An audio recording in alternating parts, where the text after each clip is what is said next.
911, what's your emergency? 911, what's your emergency? Be advised, Car 4 has control of the pursuit. Proceed with caution.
Hello, everybody, and welcome to Behind the Crime Door. I'm Kristen. How are you guys tonight? It's so good to see all of you. Hey, Joe, how are you? Hey, Devil Driven, welcome. Hey, Shelby. Hey, John. I hope you're doing well. Thank you for being here. Hey, Mary, so good to see you again. Hi, Metal Mama. How are you? Hey, Lynn. How are you? Hi, Avondale Mama. How are you? Hey, Carol. So good to see you.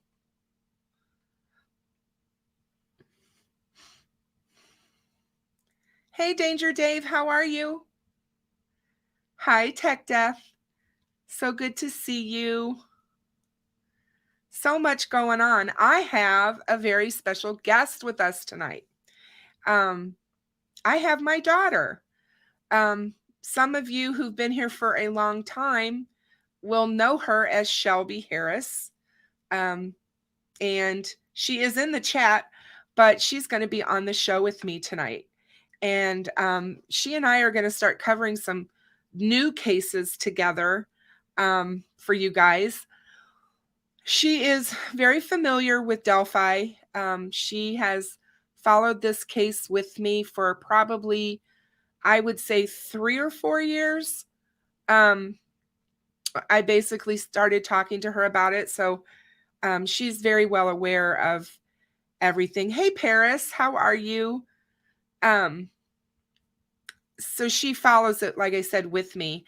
And I love having her here with us. So please welcome my daughter. Hey, Shelby. Hello. How are you? I'm good. This is different. It is different. You're actually on the screen instead of just in chat, right? Yeah. Yeah, it's weird. Oh, it's fun. I think it's fun. I like seeing you. So, but yeah, it's kind of cool to have you here. Oh, Metal Mama, thank you. I think she is too. She's very pretty. She's very photogenic. She always has been. but I'm biased, so. Thank you. Oh, Danger Dave, I thought I had your full attention. So tonight, you guys, we there was a lot that happened today. Hey, Judy, how are you? There was a lot that happened today in Delphi. We had some things that were downloaded. There was a press release that was released by Richard Allen's attorneys. There was information about the gag order. Oh, Paris, thank you. She does have a lovely smile. When you can get her to. So anyway, we're going to talk about that at length. I have a presentation that I put together for you guys on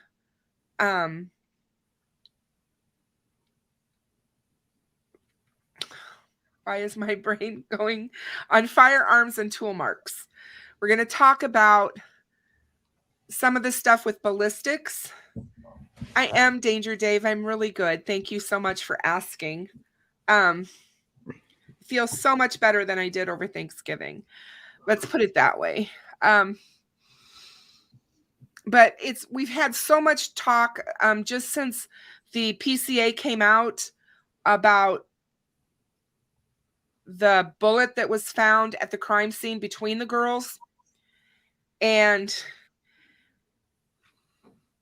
whether or not law enforcement can prove this. And hey, Maria, how are you, my dear? So good to see you. And I'm sorry that I didn't get with you today. It's been a crazy day. I will talk to you after the live, I promise. We should do a three-way, Maria, with Shelby, so we can talk about the Casey Anthony documentary. Maria just finished it too, Nicole. Shelby. I knew that was going to happen. So anyway, you guys, we're going to first do a couple cleanup items before we get on to Delphi, because there's so much to talk about with Delphi. But yeah, one of the things that we're going to go over is what's going on in the Idaho case with the 4 college students that were murdered in their dorm, or in their apartment, I should say. And Shelby's going to cover that for us. And she's just going to give us kind of the update of what's going on in that case right now through today, I think. So take it away, my dear. Well, what have you talked about? Like how far? I mean, we've talked about what's happened and, the fact, like the basics. Yeah, the basics of what's going on with the case. And so everybody pretty much knows that there were 4 victims. Just hang on one second.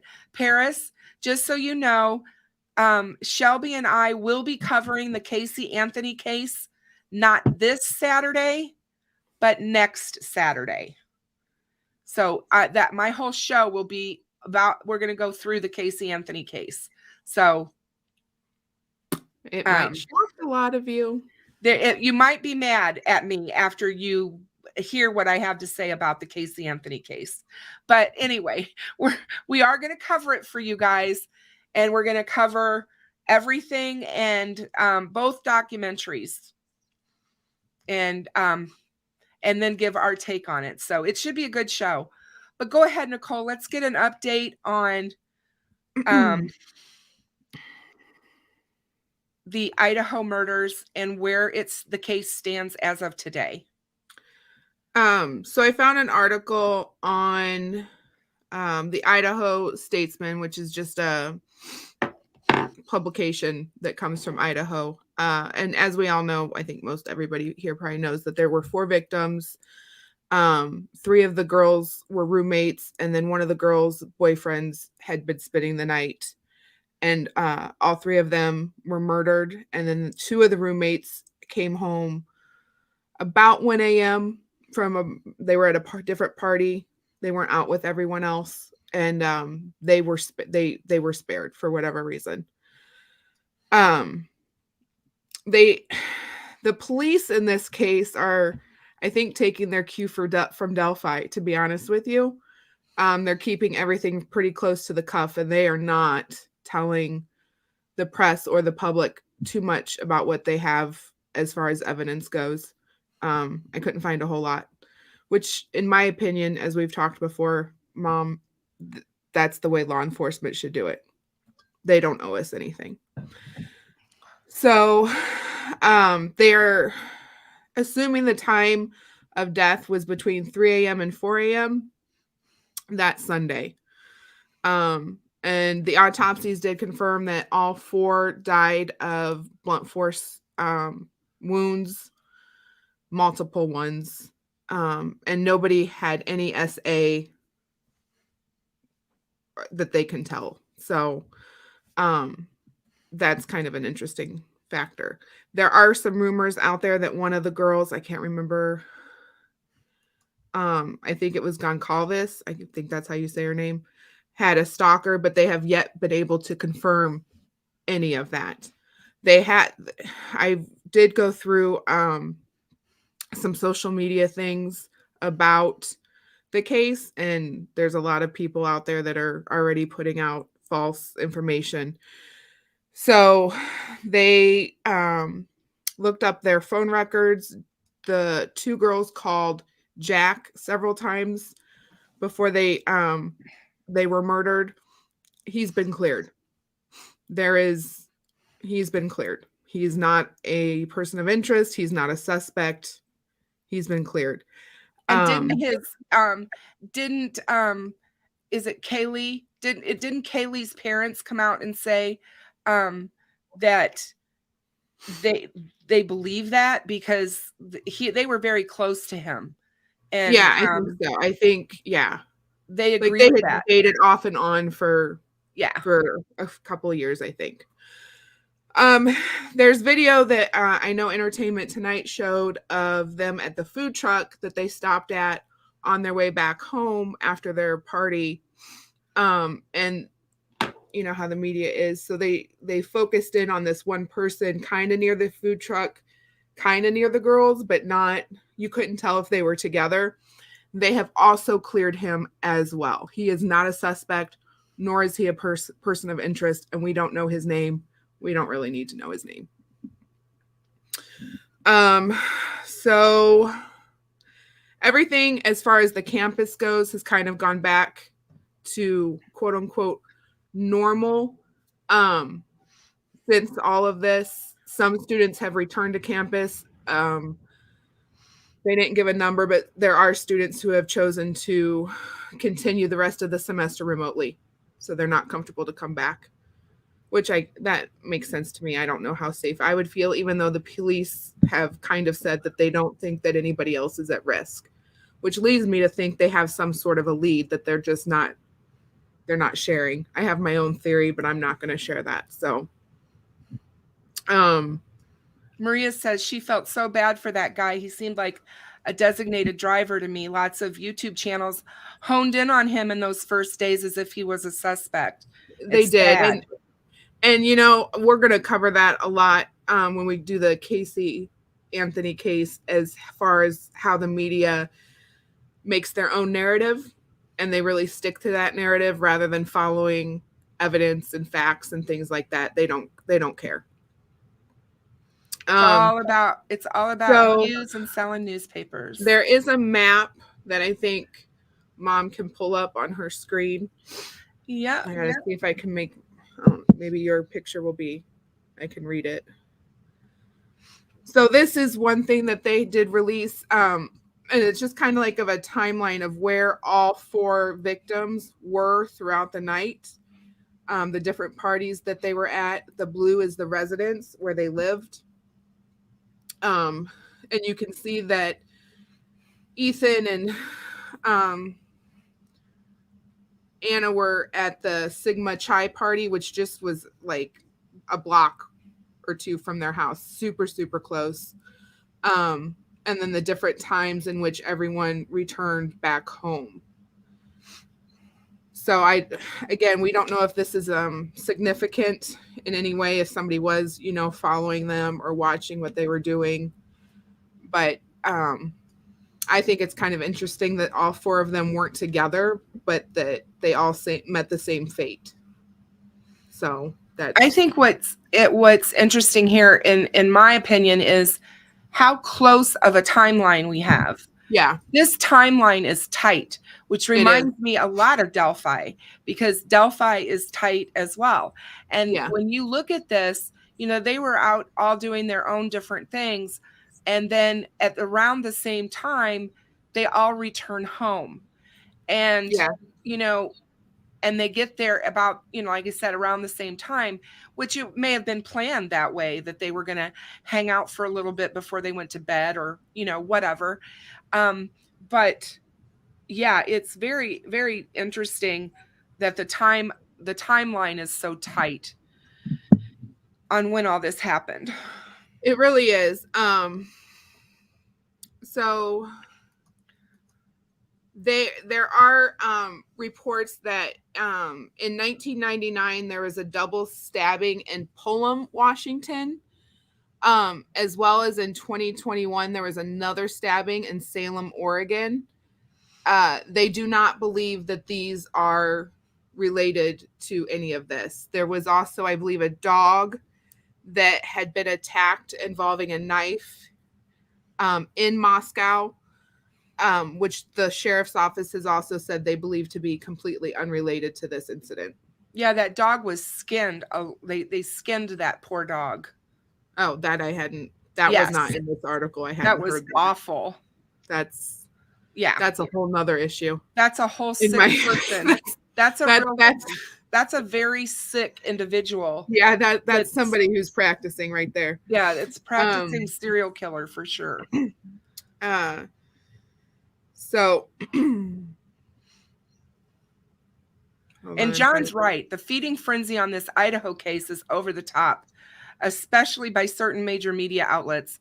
I totally agree. It's like they've just jumped on this case, and which is what they do, though. This is what the media does. Yes. This is their pattern. Yes. So the university has set up some counseling services and extra safety precautions throughout. I know the parents did or joined in on a press conference. I did not watch that. I didn't want to get all emotional and teary before I came on here, and Mom kind of sprung me on this a couple of hours ago that I was going to present this. So this is just what I could get in a couple of hours. And this is all updated information as of today. This article was put out today. So the police did say in one of their press conferences that, hold on, let me find it. They do believe that this was a targeted attack and that they will not release why they believe that.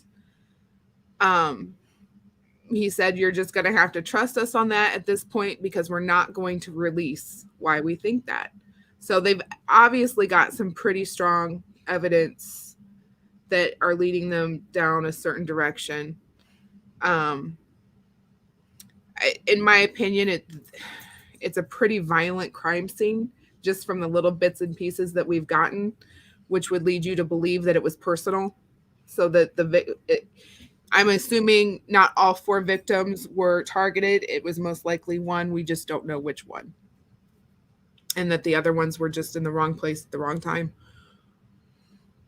So yeah, it's really sad. It really makes you wonder too about what was going on there, and why the other 2 victims that were on the first floor of the apartment survived. And it did. And when I first heard that, I was kind of like, are you serious? But they have cleared both roommates. Both surviving roommates have been cleared. They are not suspects or people of interest at this time. Right. No, So, I get it. I was just like, to me, that but at that first, that's where my screams, head went too. Yeah. it screams targeted, because Mhm. there's a reason those two were left alive. It absolutely does. Well, and the way the house is laid out, it makes me think that the person who did this had been there before. Because the layout of the house is very odd. It's kind of like on a hill, and there's it's not like a symmetrical house, I guess. Right, it's built into the, it's It's like actually built into the side built of the into hill. that hill that's behind it, because Yeah. the second floor and third floor are into that hill, or Right. level with the second floor is Yes. level with the Yeah. the hillside. So, yeah, Judy, it broke my heart too to hear that Kaylee and Madison were in the same bed. They were best friends from the time they were little girls, and it's just horrific that this is what ended their lives. I guess in a way I'm glad they were together. But yeah, how horrific. And I agree with Dave when he said that, he can't believe that the person who did this didn't have any serious cuts from the attack. Because whenever you use a blade like that and you're stabbing, it's real easy to cut yourself. Right. So I agree with him on that as well. I know there's some TikTokers that were talking and showing footage of a red Mustang that was supposedly being searched and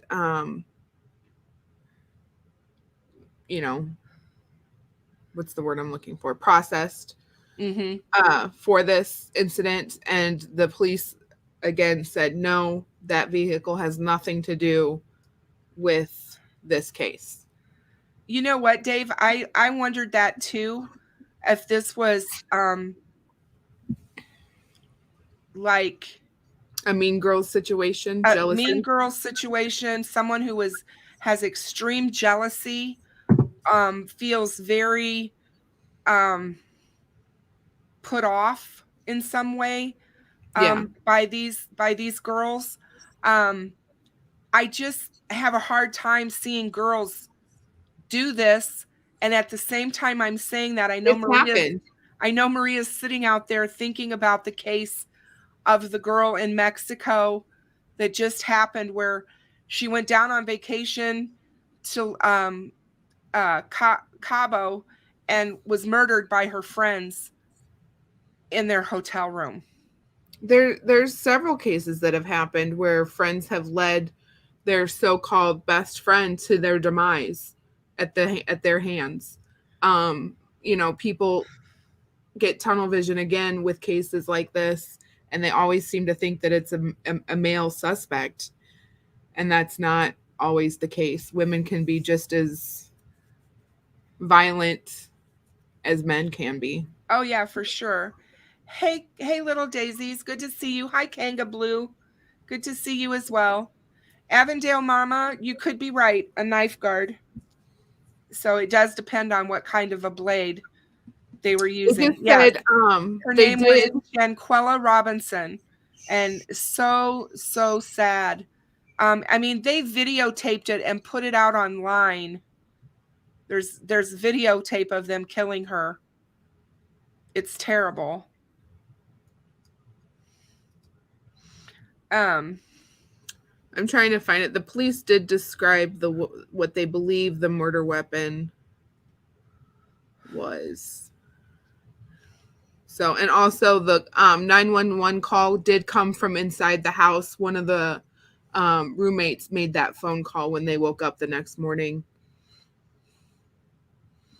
Yep. So I would think, just through my mind, that this person who did this would have been extremely bloody. Yeah. I can't imagine this person would have been able to get out of there without having DNA all over him. Them.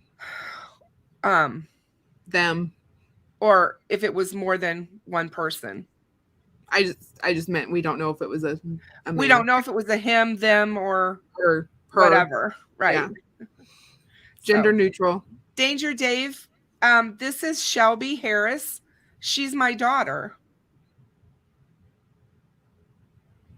Hello. I can't find it in this article. I know they talked about the weapon, and it was the way they described it. I pictured like I was FaceTiming with Mom the other day, and I was cutting up chicken, and I had a big like chef's knife, but it was kind of a bigger one. That's what I pictured. Yeah, it's when I read the description. So it would have been like a longer bladed knife. Yeah, they were all sleeping though, Lynn. That's the thing. The police did say they all died in their sleep. No one was awake. Only one of the victims had defensive wounds. And they haven't said which one that is. Right. And so, like I said, I mean, I think it was an ambush. I think they were sleeping and they didn't see it coming. And I do know that Kaylee and Maddie, Kaylee's dad said that Kaylee and Maddie didn't feel anything.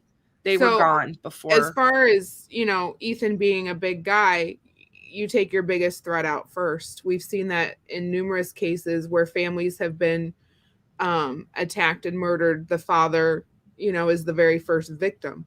We don't know the order. So he could have been the first victim, in which case that negates him from being able to help any of the other girls. Hey, This'll do nicely. Good to see you. So that's the update, you guys. And we just need to keep hoping that they get a break in this case, and hope, there's been things said this week that makes me think they have a suspect or suspects in mind. So let's hope that the tips that they're getting in is helping. I think they've got a lead, and I think that is why they are being so hush hush about it. I don't think they want to spook anybody, right? And I think they want to have all their ducks in a row, and have a good case, hopefully.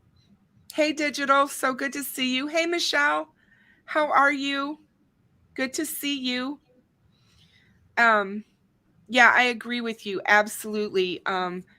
It's better to keep what close to the vest than putting it out all over the airwaves, because all that does is let people know exactly what you're doing and who you're looking at and what your investigative strategy is. Yep. Not a good idea. It's not. Hey, Olivia, good to see you. All right, so that was pretty much the update on Idaho. So I really didn't know which way to start this whole thing with Delphi tonight, you guys. So what I'm going to do first is I'm going to talk about what the press release said that was released today from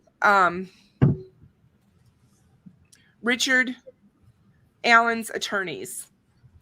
So give me a minute. I'm going to read it to you, and then we can talk about it. As Richard Allen's attorneys, we have released or received multiple requests from local and national media for interviews and comment since the unsealing of the probable cause affidavit.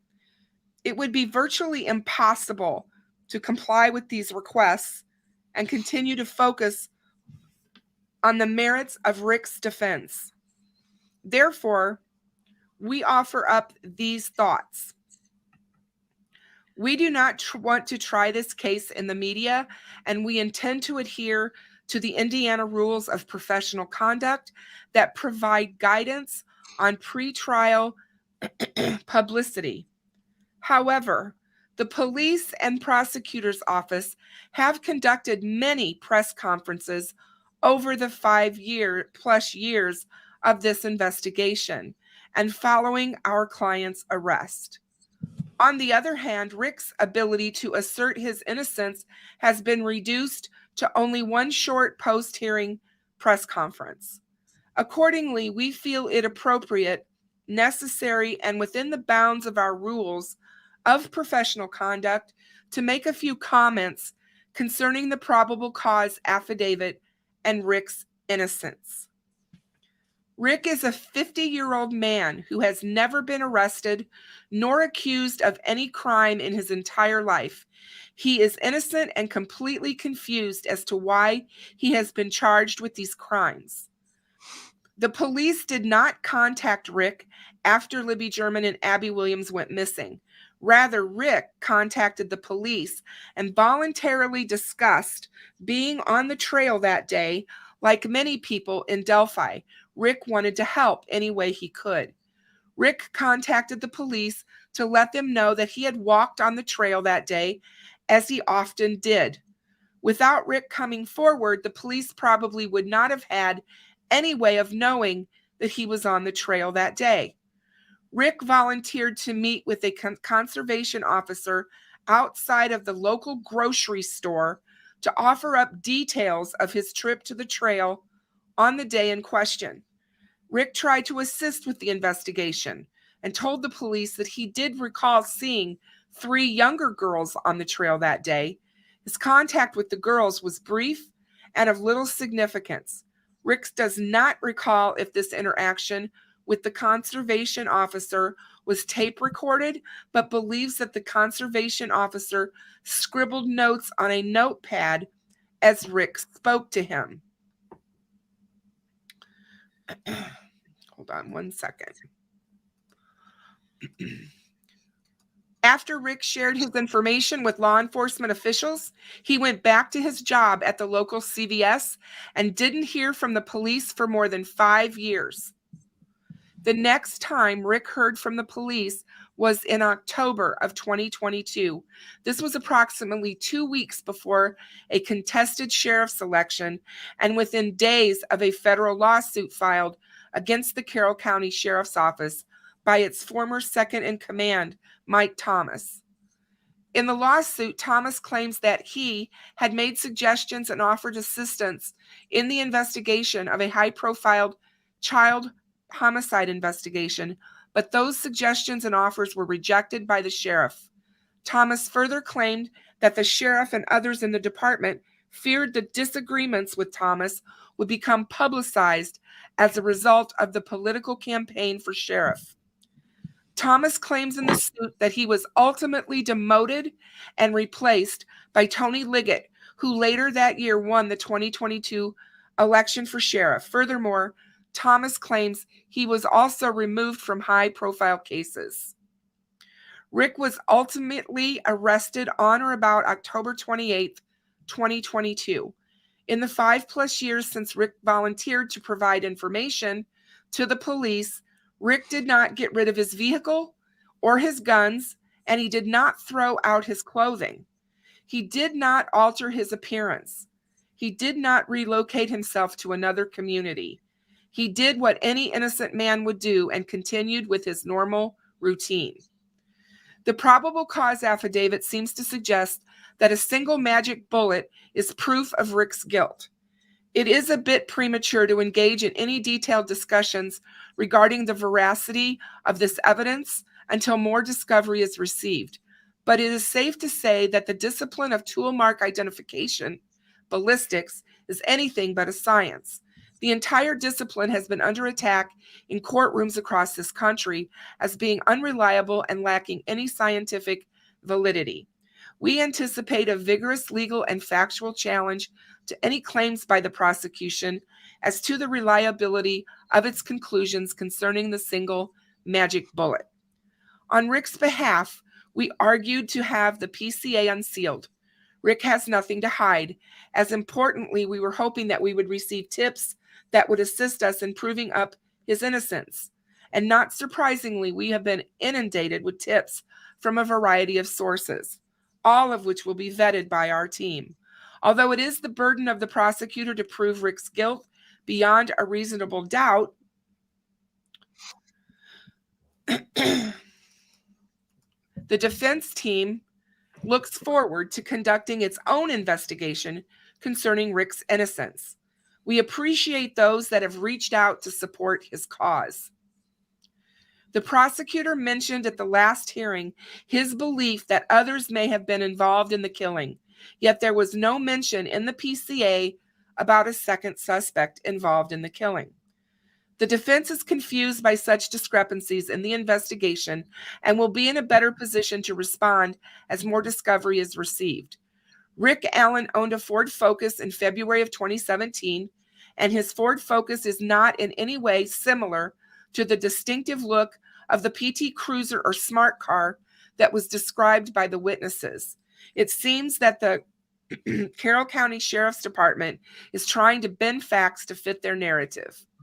At this point in time, we have received very limited information about this case and look forward to having something more to view than that with which was offered up in this sparse PCA. Moving forward, it is our intent to scrutinize the discovery as it is received and give the necessary attention to the volumes of tips that we are receiving. To the extent we continue to discover information that points to Rick's innocence, we will offer up this information to the public, so long as we are not prohibited from doing so as a result of the recent request by the prosecutor for a gag order or by the Indiana Rules of Professional Conduct. Brad Rossi, Hills, Razzie, and Dean, Andrew J. Baldwin from Baldwin, Perry, and Camish, attorneys for Richard and Rick Allen. Wow. I can just keep saying wow. You did a good job. So much here, you guys. First of all, just let me say this. I cannot believe that they came out and actually are saying that the prosecution in this case had multiple press conferences over the last 5.5 years. They had a press, they did not. They have been so quiet in this case. They gave very little information at these press conferences. So I find that to be a joke. And I do want to say that they're just doing their jobs. This is perfect example of defense tactics. 101. This is defense tactics 101. They are going to put out as much information as they can to get the public to start thinking about their client not being guilty of this. And they can say what they want about not wanting this tried in the court of public opinion, but this press release is exactly doing just that, in my opinion, because this is ridiculous. They should never have said anything about this in the public. This belongs in the court of law when they're standing up in front of the jury and they're talking to the jury, not us. What are they doing? They're tainting a jury pool, is exactly what they're doing. So they want to talk about how Rick was such a great citizen by coming forward and telling law enforcement he was there that day. He didn't have a choice. He was on the bridge that day. Exactly. People saw He didn't him. have a choice. He didn't have a choice. If he didn't tell him, then he definitely looks guilty. And if he comes forward, then at least maybe he doesn't look as guilty or like he's trying to help. That could be played either way. It's the truth, because he was on the bridge. He knew that the one witness saw him, and he knew she saw him. He saw her. He knew the three girls, the young girls, saw him. So hey, Captain, how are you? So, excuse me, so glad to see you. Thanks for being here. Say hello to my daughter, Shelby. So yeah, they are sitting here saying that he did all of this as just being a good Samaritan and wanting to help out. We know for a fact that killers are known for inserting themselves into investigations. He did this because he was seen. He had to have an alibi of why he was there. He placed himself on the bridge He's supposedly looking at fish. Who stands on a bridge 70 feet in the air to look at fish? If you look at that water from February 2013 and February the 13th and the 14th of 2017, that water is murky. You can't see fish. And it was just, I just think that it's crazy. But yeah, so I thought that that was quite funny as I was reading that. I'm like, this is just nuts. I mean, no, they didn't contact him. He didn't go to law enforcement. He went to a conservation officer. And I keep saying that, you guys. He didn't go down to Tobe Lesenby's office and walk into the sheriff's office and say, hey, guys, guess what? I was on the bridge a few days ago, and I understand that you guys are looking for me. Because if you remember right, that's one of the first things that they did. When they posted the picture of Bridge Guy that Libby took, they said that within the first week. The first few days. They said, we need this man to come forward. We need to speak to him. It wasn't until 2 days later that they came out and said, he's our suspect. He's who did this. Mm-hmm.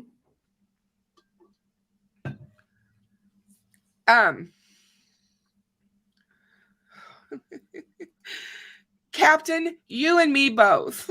I didn't know fish watching was a thing either, and certainly not from 70 feet above wherever the fish are swimming. I thought it was called scuba diving, but yeah, I'm like, what? What do I know? So I just thought that was crazy. But anyway, that's what, he didn't have any qualms about saying that. I think it's absolutely amazing. I'm actually quite happy to hear that he kept his clothes, his car, and all of that, because what did Steve from True Crime Web, what has he been telling us? He's been telling us for months that luminol will activate blood on clothing that has been washed multiple times. Mm-hmm. They can find DNA in that car. They can find DNA on his clothes. They can find blood. I think it'll be really interesting to see what the forensics comes out of all the stuff that they took out of his house.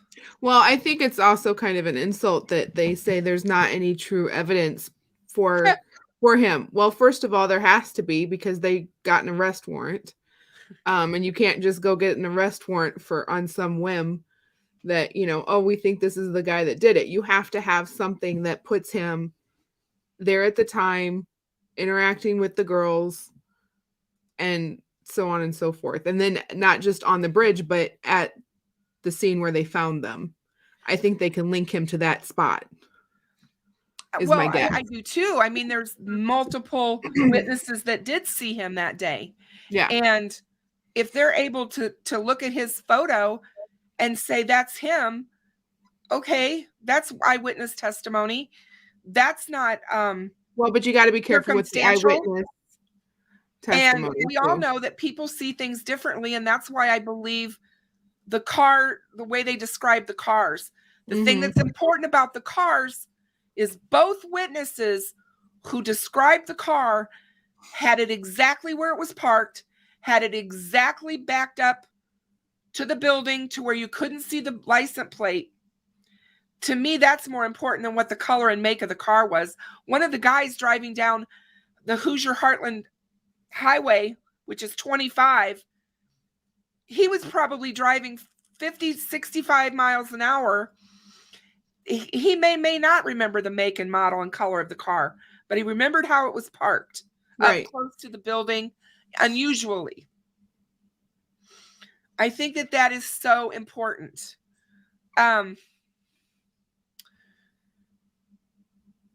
This whole thing about how he was assisting them in the investigation, it just absolutely cracks me up. And the fact that they brought up the lawsuits, I don't know what they're trying to infer here. They brought up Mike Thomas, Tony Liggett, the run for sheriff, the lawsuits. We all know that there's corruption in Carroll County, but are they going to try to use corruption as the reason for them arresting this guy? Because I'm going to scream foul on that. That or the corruption will taint the evidence. If they would have done, is what they may try to say. Because if these guys were trying to set somebody up and throw them under the bus, you guys, they would have done that to Ron Logan in 2017 when the FBI was looking at him so hard. They would have done it then. There is no way that these guys are doing that. So when they talk about the probable cause affidavit being not flimsy, however they use the word, like not much there, anybody who knows how these things work, no prosecutor is going to put his whole case into a probable cause affidavit. He's going to put the least amount of information in it to obtain that search warrant and arrest warrant. Mm-hmm. And we learned that when just a week and a half ago, you guys, when I did the presentation on probable cause affidavits. It's out there on the channel. Go find it. It's under my videos and watch what it'll tell you exactly how they're written and what they're doing. Let's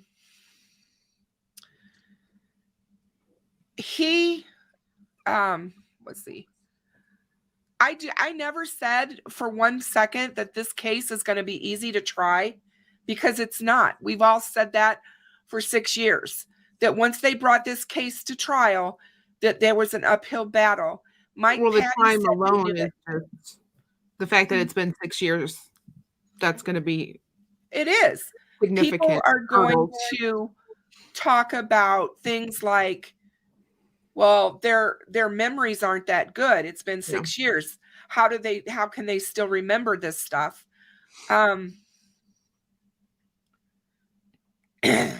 It's the PC Rose, the PC document, the PCA document. They put the least amount of evidence in the document to obtain the arrest warrant. So yes, you're not going to have the whole case in a probable cause affidavit. No. They have much more evidence, trust me. And like I said, he placed himself, and for them to say that he did not change his appearance, that is a bold-faced lie. We have multiple photographs of him. Multiple. That man that is in the jumpsuit is not the same man that was on the bridge in 2017. He has gained an enormous amount of weight, especially in his face. He grew a super long, straggly goatee, shaved his head practically. That wasn't him at all. And it's like, I don't get where they're coming from with that, because yeah, he did change his appearance. But again, if you're dealing with a psychopath, they go back to their lives. Look at Jeffrey Dahmer. He didn't leave. He didn't leave town. He continued to kill and kill. I mean, they do it. They stay in their comfort zone where they live. We don't know why this person may or may not have done this. We know that he's innocent until proven guilty. But we don't know all the facts yet. We don't know all of the evidence. We don't know motive. For you guys that don't know, Cop Faxx put out a tremendous video today. Go watch it. He gives his opinion on the PCA. The fact that we don't know motive, we don't know why, we don't know how, we don't know those things yet. We may never know. He may never talk. They're saying he's not cooperative. I don't look for him to talk. He hasn't spoken about it to anybody for 6 years. If he did do it, I don't see him starting now. I mean, he talked about it every week at his pool league that him and his wife were in at JC's. He went there 2 to 3 times a week playing pool and would talk to all the locals about the case and everything. No, I mean, no, I just saying. Okay. Yeah. Like he's not, like there's no witnesses coming forth saying, oh, well, he told us he did it, and he can give us details that aren't out there yet. That's what I'm talking about. He's played the concerned citizen role up until And the man who went to Gatlinburg, Tennessee does not look like the man who is in the orange jumpsuit. Does not look at all like him. So I think it's interesting that they're talking about how many tips they're getting in as to his innocence. Like I said, great. I want him to have the best defense possible because I don't want this case to be overturned on appeal. If this man is guilty, we want him convicted.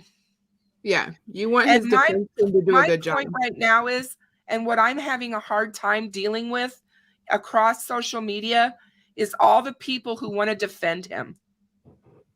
I don't understand it. I absolutely don't understand it. It's not about us. It's about the evidence. It's about justice for Abby and for Libby and for their families. If you were one of those family members, would you want to see people out there defending him that supposedly has followed this case for 6 years and said that they wanted Bridge Guy caught? As soon as they catch the guy, everybody wants to say he's not the guy. Because it's not their POI. It's not their narrative they lived with for 6 years. Well, and I've said it on your show before that the evidence doesn't always take you where you want to go, and sometimes that's a tough pill to swallow. It's hard. It's hard to do that, but that's why I never allowed myself to wrap my head around any POI because we never had enough evidence in this case to know. They call them theories for a reason. We had theories and we had ideas, but you can't.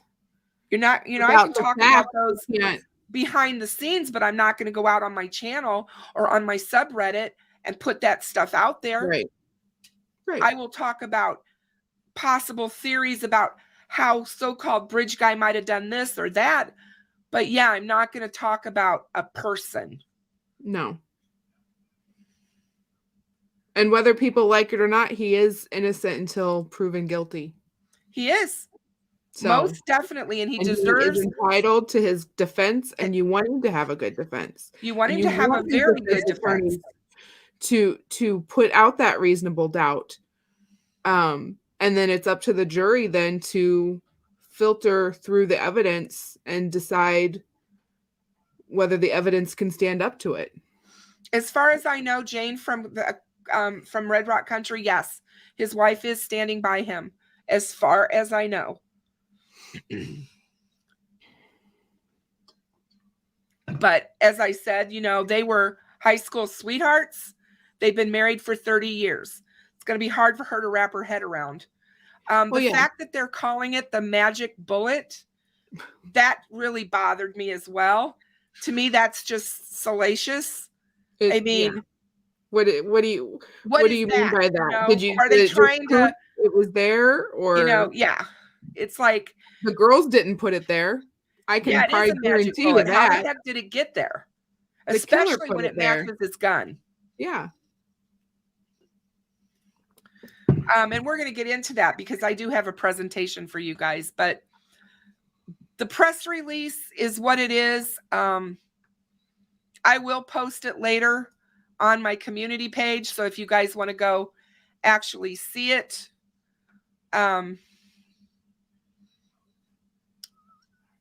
you will have it there. Hold on one second. I agree, Michelle. I do feel bad for his daughter. I feel bad for his wife too. We often forget that it's not just the victims' families in these kinds of cases, but anybody who is, charged with the crime is then their families are affected too. And they didn't, sign up for this, but their lives are going to be forever changed and altered, and they're going to have to deal with it. And that's sad.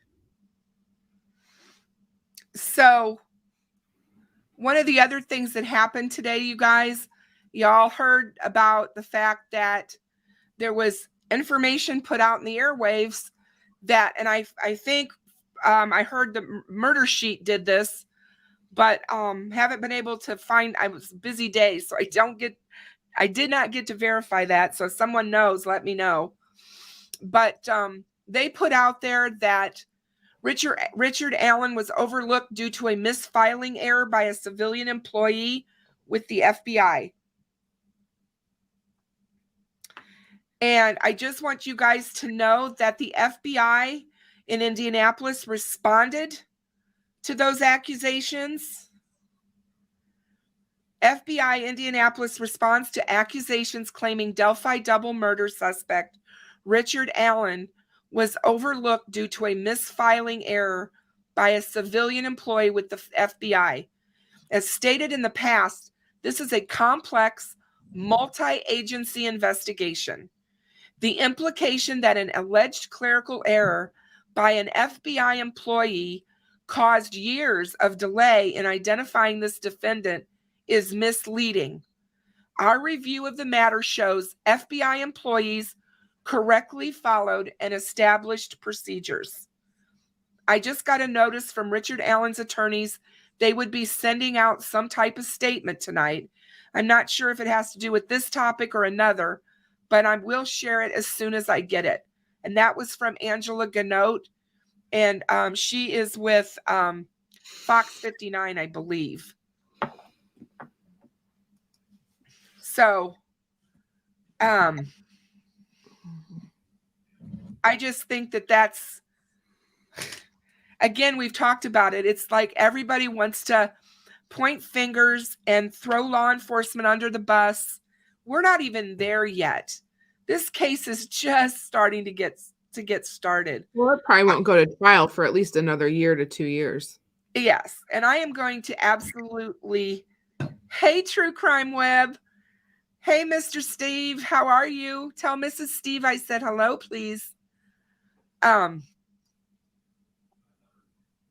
It's okay to criticize them, Jay Keller, but don't throw them under the bus unless you're willing to go put that uniform on and do the job.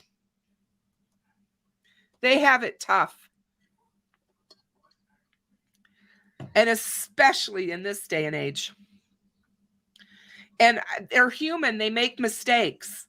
Do they make them on purpose? No. So, yeah. All right. So let's get into this. I have a presentation I'm going to show you guys that I want you to watch that I did this afternoon. And it's a ballistics overview. It's going to go through how accurate this kind of evidence is and how it works. So let me present my screen. And you guys watch this and then we'll talk about it. And we'll talk about questions that you guys may have. I hope I have my sound up all the way so everybody can hear.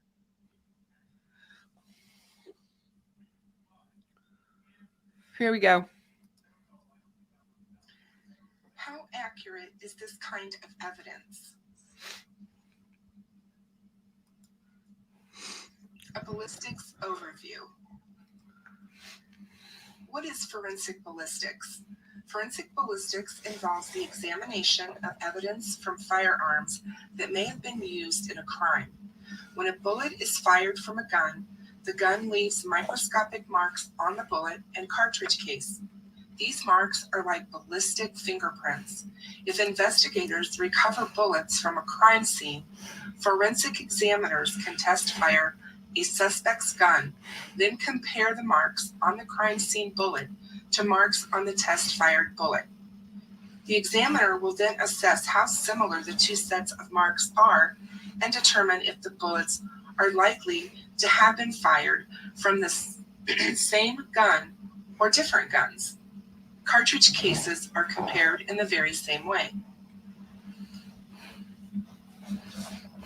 So, what does the NIST do?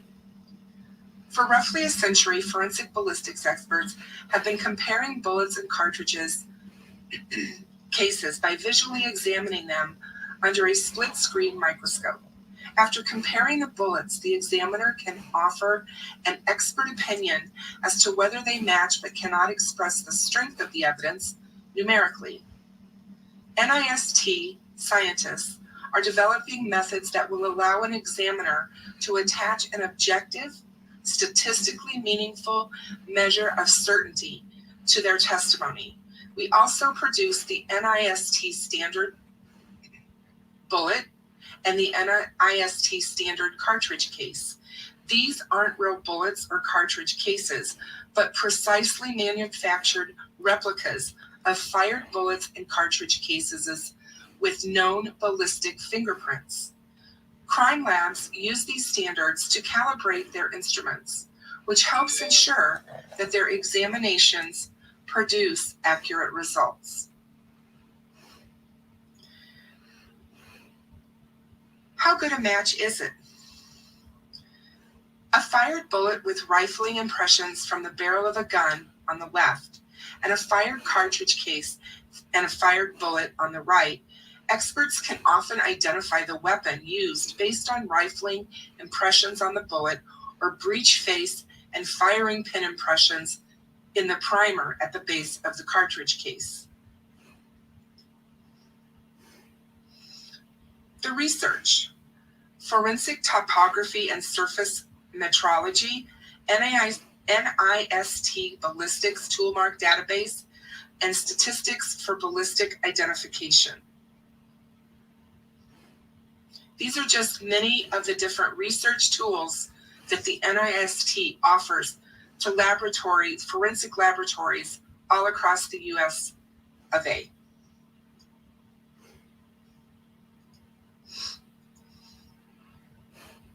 Firearms and Toolmarks.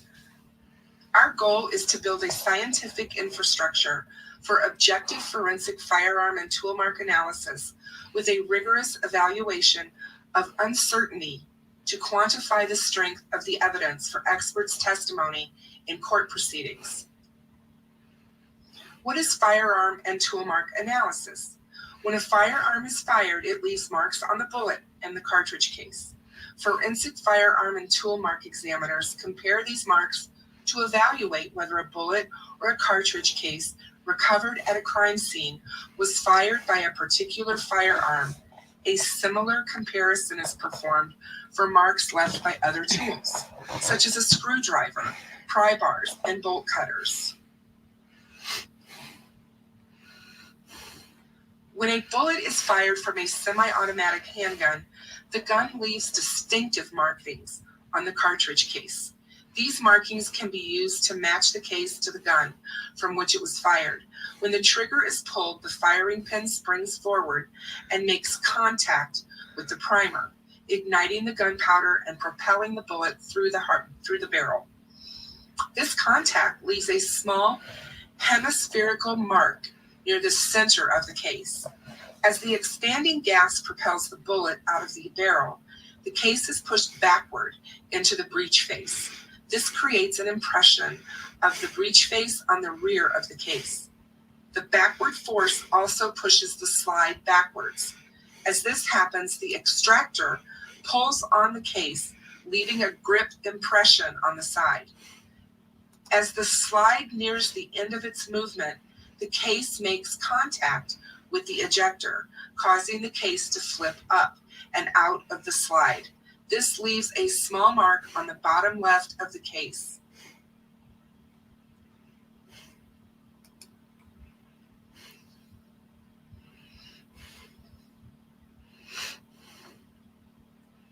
When a bullet is fired from a semi-automatic handgun, the gun leaves distinctive markings on the cartridge case, which can be used to match the case to the gun from which it was fired. These marks are created by 4 parts: the firing pin, the breech face, the extractor, and the ejector.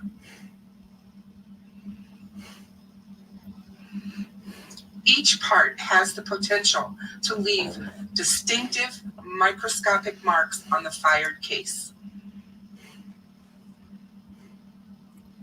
When the trigger is pulled, the firing pin springs forward and makes contact with the primer, igniting the gunpowder and propelling the bullet through the barrel. This contact leaves a small hemispherical mark near the center of the case.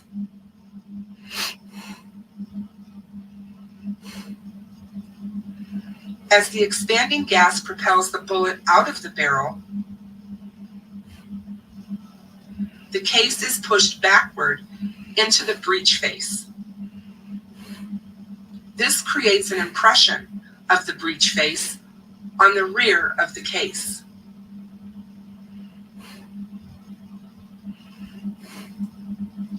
This backward force also pushes the slide backwards. As this happens, the extractor pulls on the case.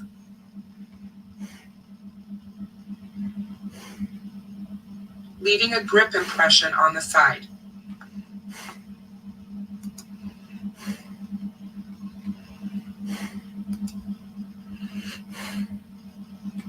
As the slide nears the end of its movement, the case makes contact with the ejector, causing the case to flip up and out of the slide.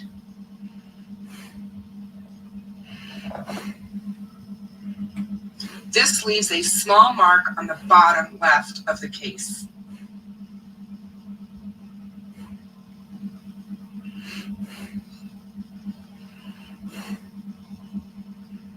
Together, these marks can be used to match a cartridge case to a particular handgun.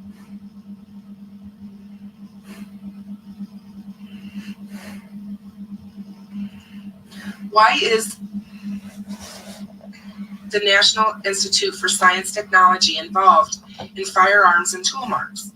The comparison of Toolmarks is currently a subjective process that relies on the skill and expertise of the examiner. NIST is working with forensic community to augment an examiner's testimony with objective measures for Toolmark similarity and the strength of the evidence. Firearm and Toolmark analysis are transitioning from the use of comparison microscopes to the acquisition and comparison of 3-dimensional Toolmark topography images. This new technology requires standards and procedures to ensure measurement data, interoperability, and traceability. And what is NIST doing? They're developing standards, reference artifacts, and procedures for measurement quality assurance and interoperability. They are building research and reference databases of Toolmarks for method development and statistical evaluation of the strength of the evidence, developing objective metrics and algorithms for evaluating the similarity of Toolmarks, developing statistical models and procedures to quantify the strength of the evidence. 2 new forensic firearm examination standards added to the OSAC registry of approved standards. Forensic experts can often link a bullet or a cartridge case to the gun that fired it based on microscopic marks left on the bullet as it exits the barrel, or on the cartridge case as it is ejected from the firearm. For instance, to test whether a bullet found at a crime scene was fired from a specific gun, experts test fire that gun to produce a second bullet.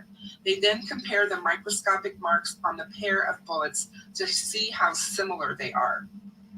Examiners usually compare the bullets under a split-screen comparison microscope, rotating and moving them to see if the markings line up, a method that has been in use for more than 100 years. However, researchers have been developing new methods that use 3D surface scanning microscopes to produce 3D models, or virtual copies, of the bullets. Computer algorithms then compare the microscopic features of the two virtual bullets to measure how similar they are.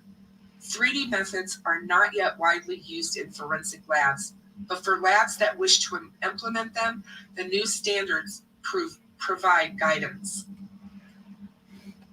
So who is the Organization of Scientific Area Committees for Forensic Science? OSAC strengthens the nation's use of forensic science by facilitating the development and promoting the use of high-quality, technically sound standards. These standards define minimum requirements, best practices, standard protocols, and other guidance to help ensure that the results of forensic analysis are reliable and reproducible. OSAC was created in 2014 to address a lack of discipline-specific forensic science standards.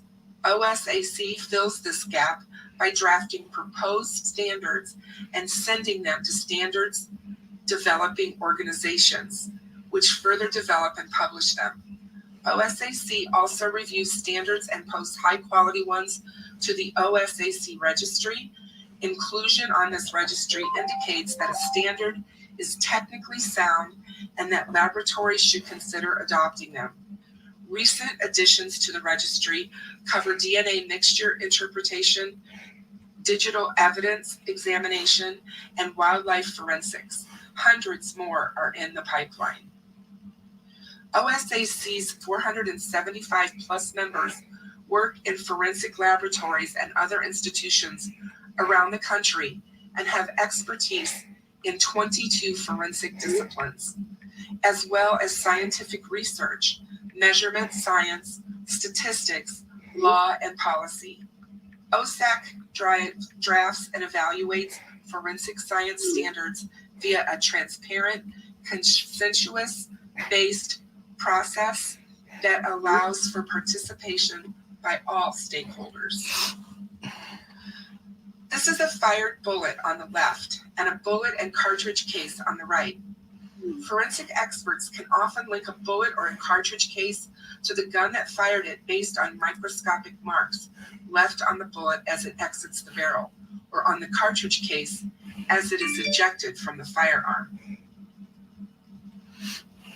At NIST, Zhang is developing databases of scanned bullets and cartridge cases that researchers use to study how common or rare different surface markings are on these types of evidence. These databases provide the foundation for accurate match statistics. Other NIST scientists are working on the algorithms that compare bullets and cartridge cases. Lawton, who hopes to start implementing 3D systems at her own lab in Alabama, said that the new standards are timely.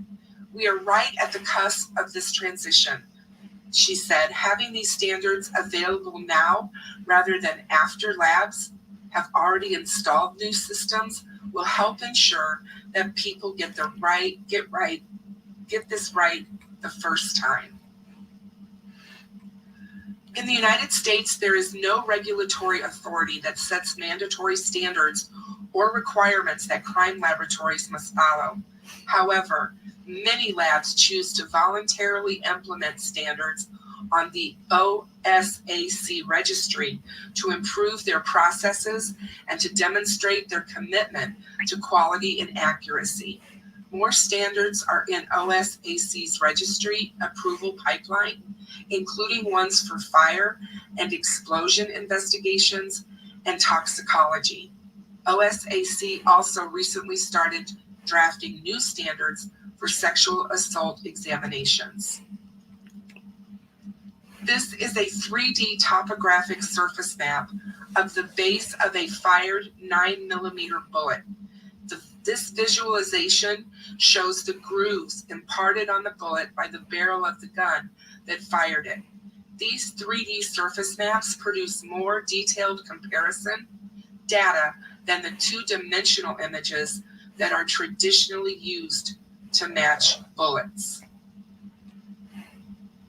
NIST 3D Ballistic Research Database goes live, and the scientists automate key steps in forensic fingerprint analysis. These are two of the breaking news in IST's world. You must always be willing to truly consider evidence that contradicts your beliefs and admit the possibility that you may be wrong. Intelligence isn't knowing everything. It's the ability to challenge everything you know. As we go forward in this case, please keep in mind, this is justice for Abby and Libby. This is what is being sought.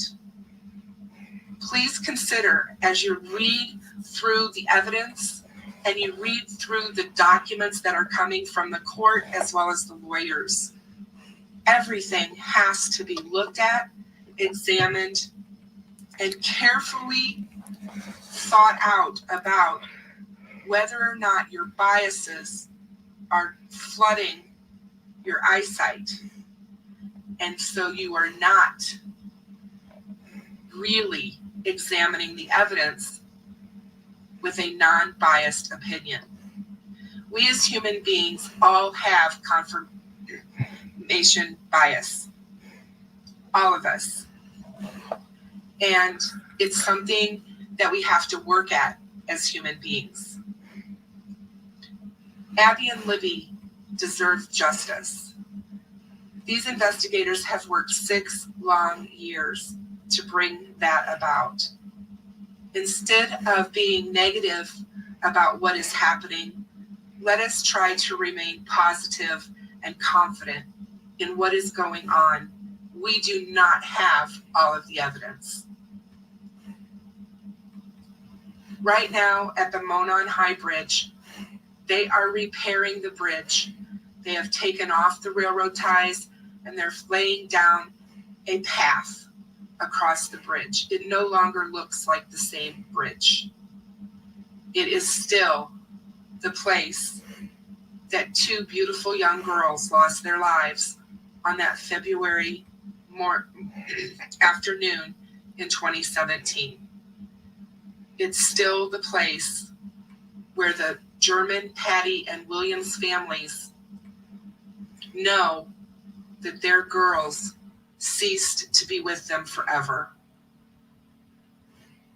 Over the next 2 years, more than likely, this is going to be where the rest of Abby and Libby's story unfolds, in this courtroom, or one there like it.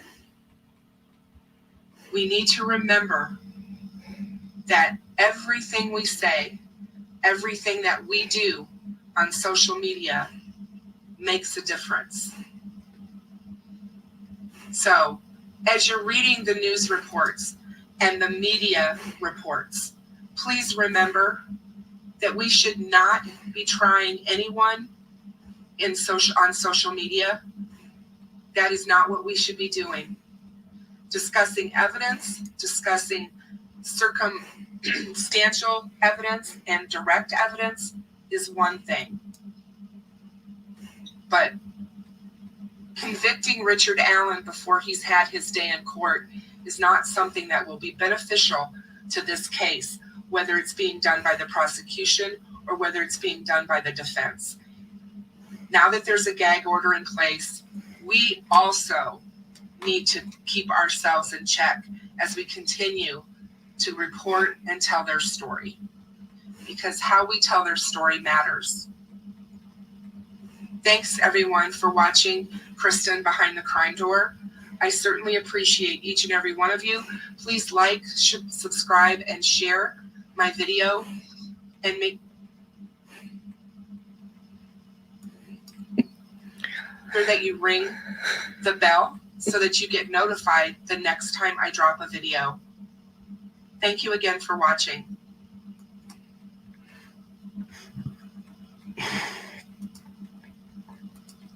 Thanks, guys, for being patient. I know that that was long and that was a lot to take in. I will be posting this video after my live stream to my channel. So if you guys want to go back and look at it, read it, or whatever, so that you can see it yourself, please feel free to do so. Please share it if you are so inclined to do so as well. I just thought there was some really good information there that needed to be out there. There's a comment here that I want to go back to discuss a little bit. Nicole pointed, or excuse me, Shelby pointed it out to me. And this is the comment from Tartan. Blood, I just can't work out the motive. Why does a 45-year-old father and husband wake up one morning and decide to kill two young girls? Just don't make sense. It certainly doesn't. It doesn't make sense to our minds. We can't wrap our heads around that at all.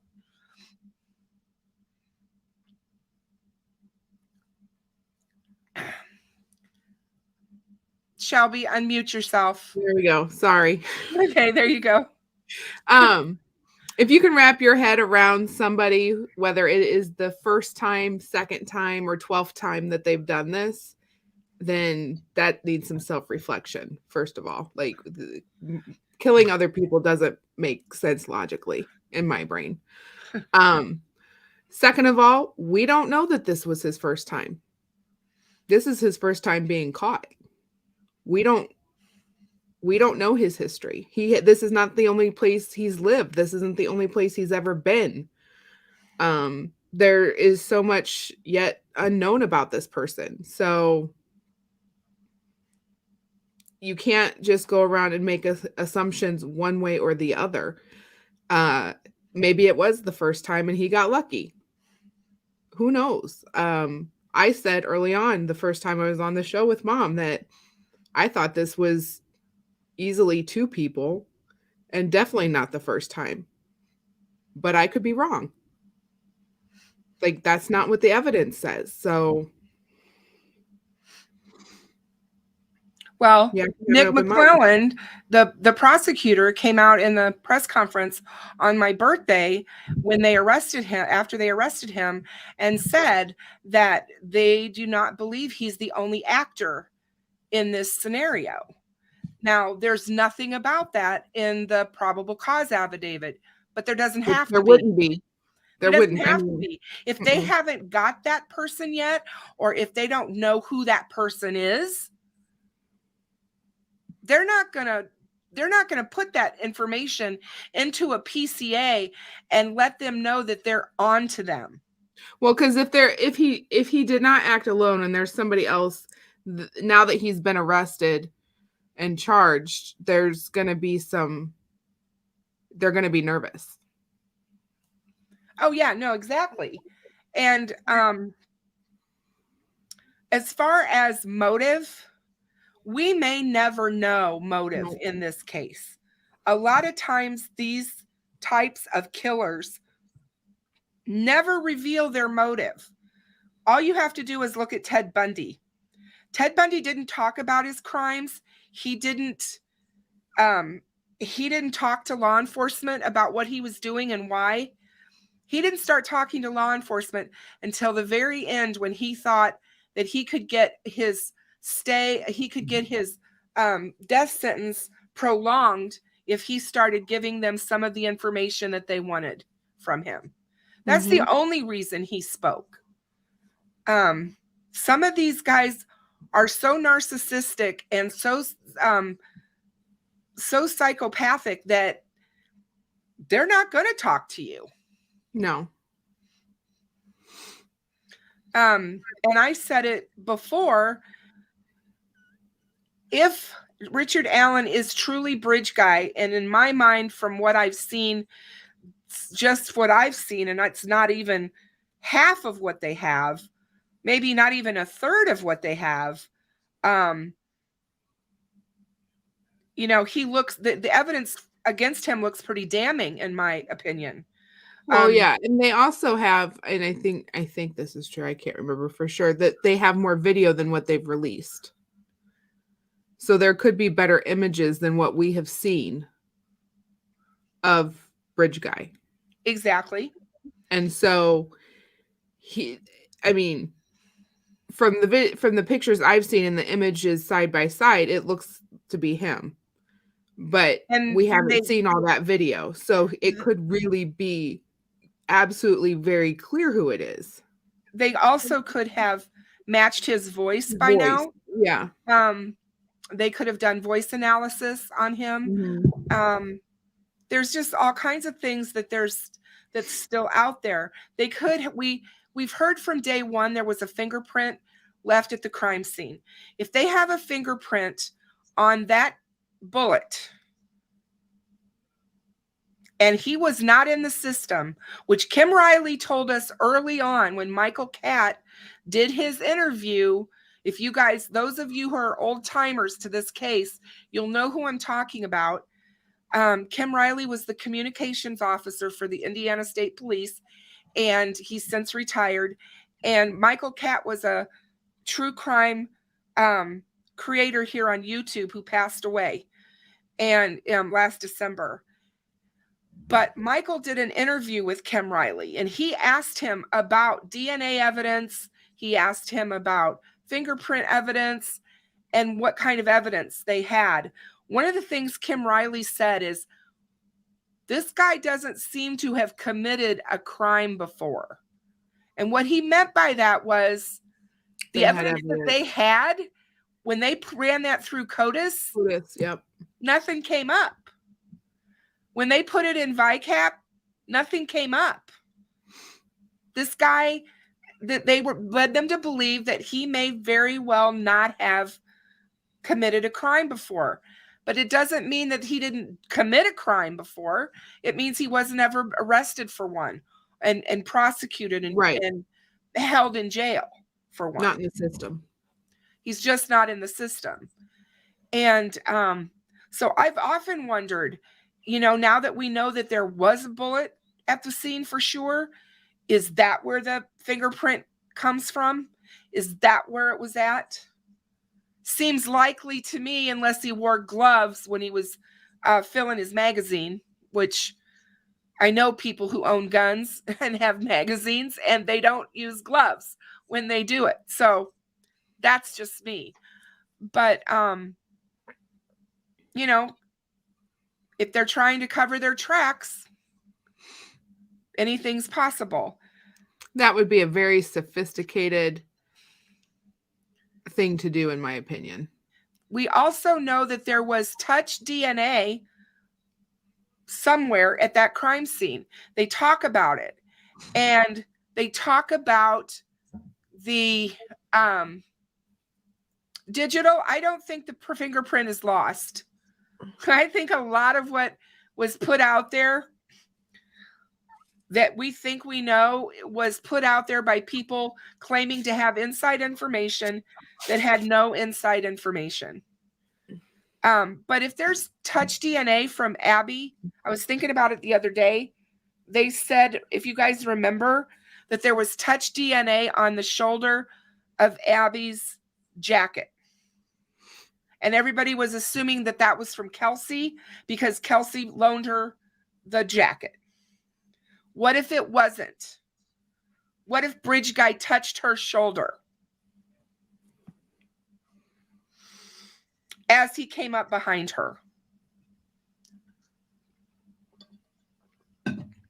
There's a lot of things that we don't know.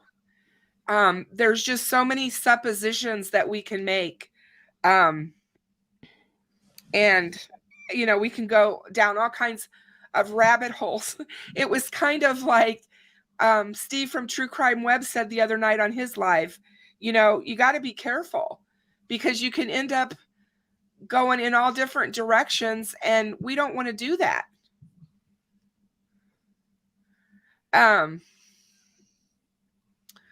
So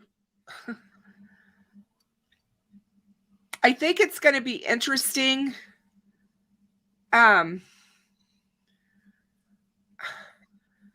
Rose, how do you know a searcher touched who? A searcher touched who? One of the girls? We do not know that. That has never been told by law enforcement. So we do not know that. And little daisies, you are so welcome. Or you are, right. Thank God for forensic science. And all the people that are out there calling ballistics junk science, go read about it. It's been around for 100 years. It is not junk science. And they are getting better at it every day. The technology is getting better and better. And just because you don't understand something or can delve into the specifics of what they do doesn't mean that they don't know what they're talking about. That's why we have experts. That's why we do. And we put our faith and trust into them. So, hey, Cindy, how are you? There are so many rumors.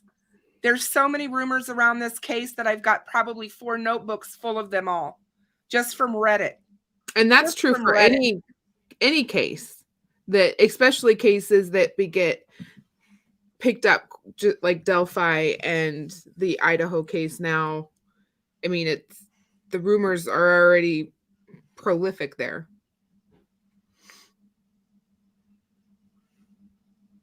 I mean, when you look at, let me find the photo. Hang on a second, you guys. Let me find this photo. Rose, what do the courts call subjective? I don't know what you mean there. Oh, the ballistics is subjective because it's based on someone's opinion. That's what I just gave the presentation about. They're trying to lean away from that now. Yeah, because it's not subjective anymore. It's not. They have gotten extremely good. You have to look at the way that guns are produced now and made. The barrels are not the same. It's not like it's an assembly thing where everything matches and parts match like on a car when you're putting it together. There's different way that things line up, depends on the caliber. All kinds of different things go into how you tell the difference and what bullets came from which gun. No gun shoots the same. None. You could have 2 guns in your possession that are manufactured by the same company, built at the same time, and they are going to shoot differently. And use the same bullets. They are going to shoot differently. For sure. Oh. Hang on, guys. I'm still looking for it. Here it is. This is what I want. I want you guys to take a look at this picture and tell me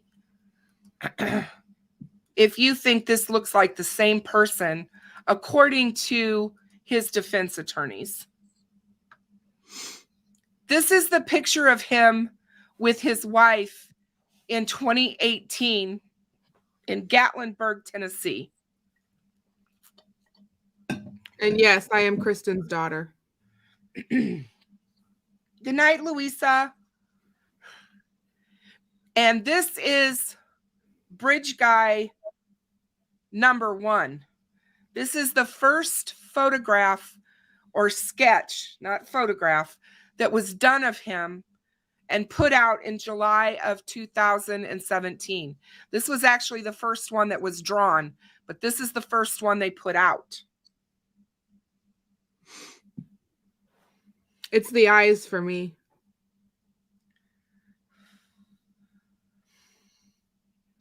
And I mean, when you look at this face, Look and at then the eyes you look and the at nose. this person here, because he doesn't look like this anymore either.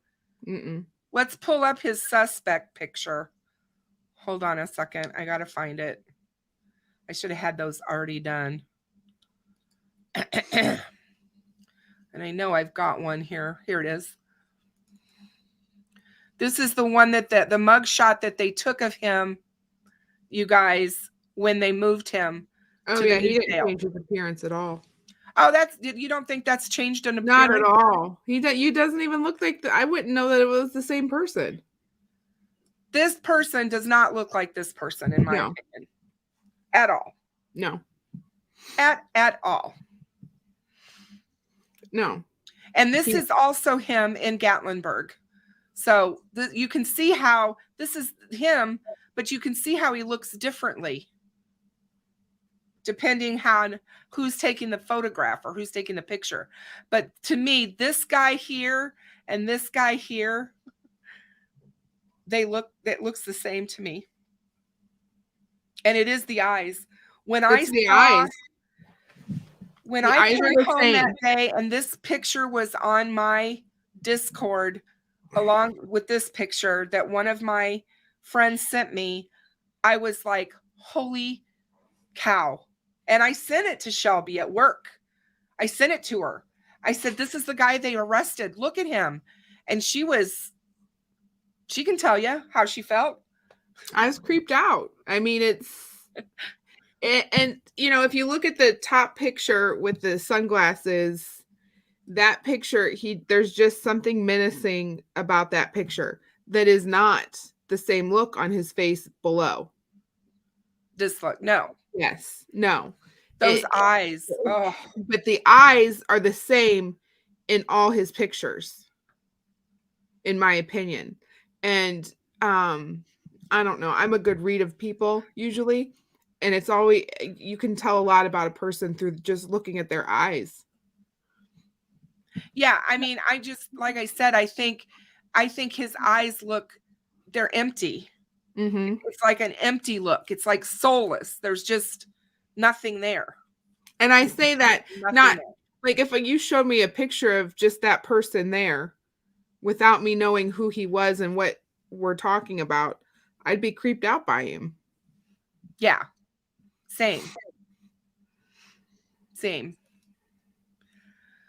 And if you look at the drawings, the eyewitnesses, they got the eyes right in every single drawing. And the nose. And the nose. I think the this eyes nose is so close same. to this nose. Yes. And I mean, everything, the shape of his face. And if you remember right, when Doug Carter, everybody's talked about the sketches and everybody thinks these are photographs and they're not. Right. No. You're supposed to be looking at the facial structure. Yes. And you have to look at his hooded eyes. And that's what this guy has. Hooded eyes. Mm-hmm. Very hooded. He has a narrow bridge of his nose.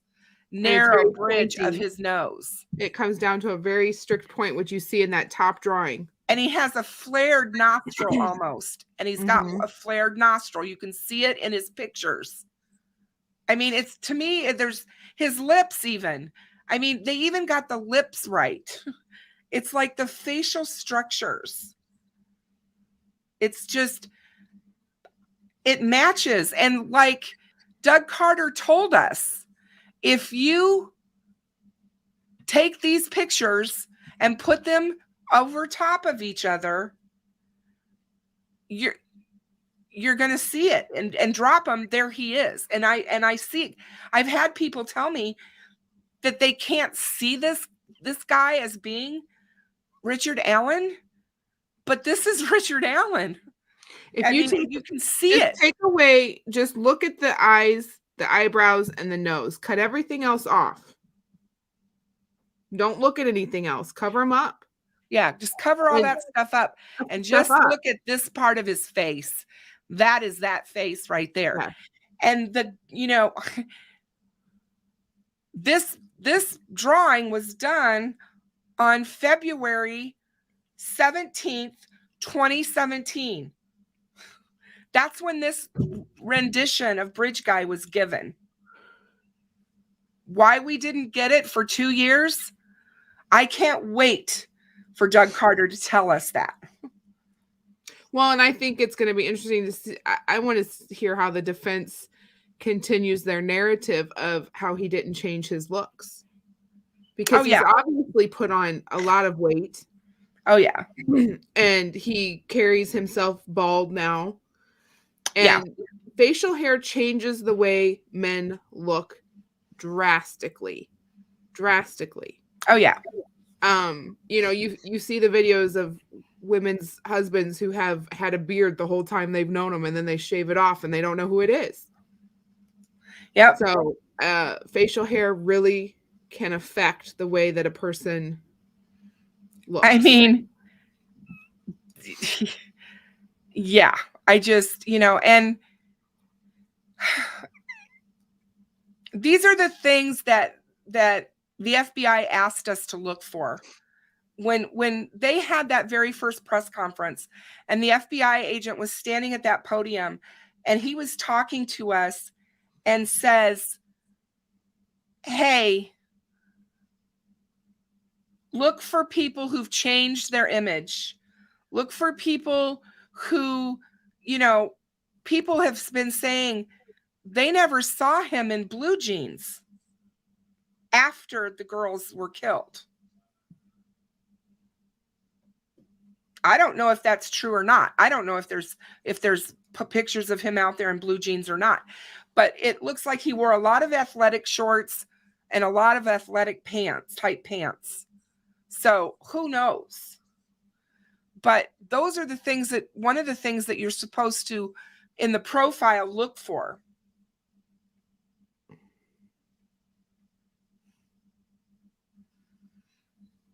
Yeah, you're right, Michelle. Oh, that's true. He did. It's hard to say, but I'm telling you that was drawn in there because that's how they described him. And the one girl who saw him was creeped out about him. She said he scared her because he didn't talk to her. She said hi, and he looked at her and just the look was just, it scared her. So you can see, because we've all said, this is a different facial person as far as you can almost see him kind of a smile there, where here it's just a glare. And in my opinion, if you take his new mugshot and put it against that second drawing on the bottom. This one? Yeah. Look at that. Oh, yeah. Because that one shows a heavier drawing of someone a little bit heavier than the one on the top. Yep. But that, yeah, the eyes and the nose don't lie. And you have to remember when you're talking about eyewitness accounts and drawings like this, like she said, they are not meant to look exactly like the person that they're looking for or that they find. It's as close of a resemblance as they can. Do you know anyone who looks similar to this type of a thing? Eyewitnesses do not get everything right. Oh no, they don't. They notoriously get things. Think about it when you are out and about in public. You're at the grocery store or in a parking lot and you notice things. If something then happened and you had to go say, hey, what did that guy down there by the orange car have on? I got my kids with me. I have my significant other over here hollering at me. Like, I don't remember those things. So, yeah, eyewitness accounts and descriptions are not meant to be set in stone. Well, one of the things is that usually they get something right. They might have something wrong, but they get something right. And I think that they got this right when they did these sketches. And not all sketches are right, because we've seen that in other cases where some sketches just don't look like at all like the person. They don't. Tartan Blood makes a good comment, observation there. I will say this: you don't see what you don't want to see. Just, he worked at a CVS with these pictures right next to the cash register where he was waiting on customers. First of all, that says to me, if he did this, that's a very narcissistic person. And I mean, if he did do this and you're working right next to where they have the pictures of you, hello. Second, as like some said, the hair doesn't match. So that's going to send a question to your brain. Oh, well, maybe that's not really him. Or the mouth is different. I mean, we've talked, you guys have all said it here. It's not an exact science when you're looking at drawn pictures from the way people describe things as opposed to a picture taken by a camera. We all see things differently. Mm-hmm. And I've used the reference point for this, you guys.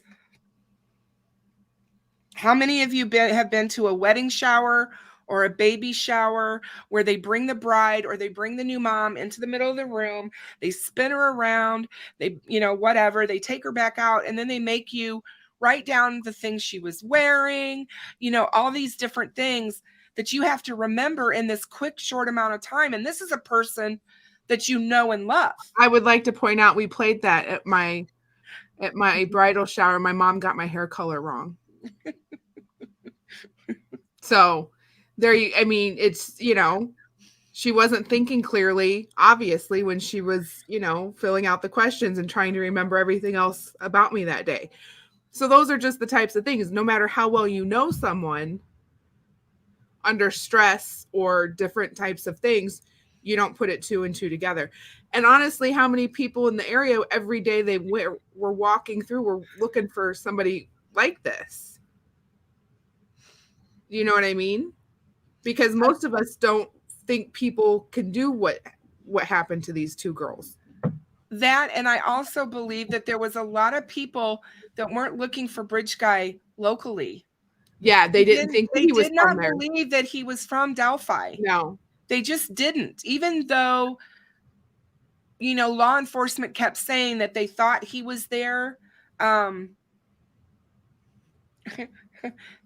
Steve says it best. He's interviewed his share of psychopaths and sociopaths. They don't have his values. They don't have any values. No. I love you. If they did, they wouldn't be psychopath and sociopath. I love you, Steve. I really do. But we will never understand them because we are, quote, normal.